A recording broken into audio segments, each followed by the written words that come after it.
Many people that see me lead a service at Above Bar Church are surprised to learn that I came to faith at the age of 40. I think they assume that I'd been a Christian since school days, or perhaps student days.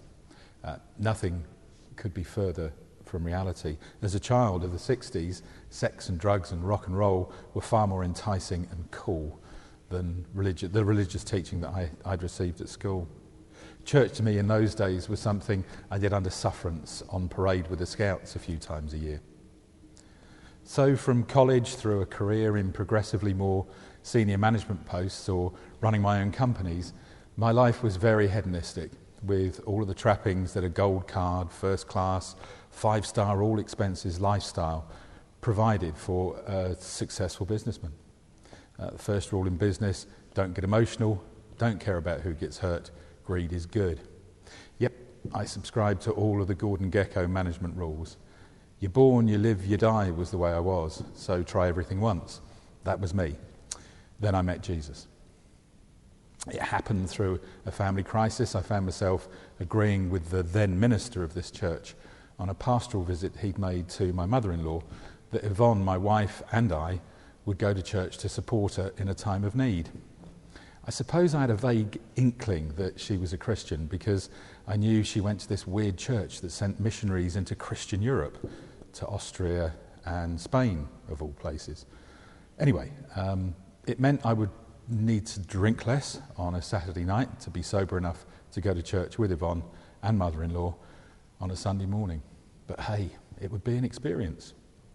It took just one sermon, the parable of the sower from Matthew's Gospel, and one song, All I Once Held Dear, and I felt I was being spoken to directly.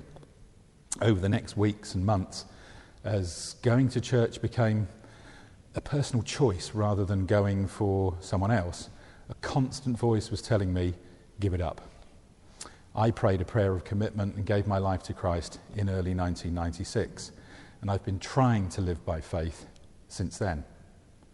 In March 1998, Yvonne and I were baptised. Yvonne had always kept her faith hidden, so it was a massive time of rejoicing that we could be baptised together. I gave up the management consultancy business that I ran and took a job with a local newspaper. And, well, what can I tell you? Living by faith is tough. It's a struggle, and it's had its ups and downs along the way, I can tell you. But the constant has been Jesus. His saving grace has got us through a failed business venture and all of the rubbish that goes around that experience. His saving grace and mercy said, stop striving in the world and focus on me. And when I did that about 10 years ago, finally realising that it is all about him and not about me, his abundant provision has flowed into our lives.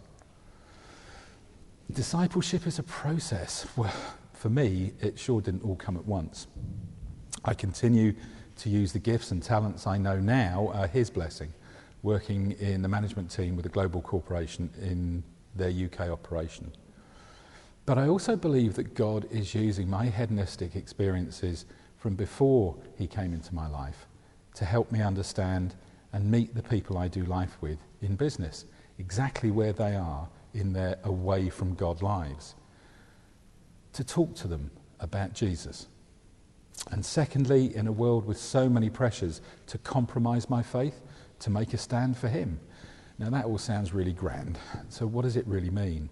Well, it means letting the people that I work with know from the outset that I'm a Christian, trying to live by faith, and they watch you. Boy, do they watch you.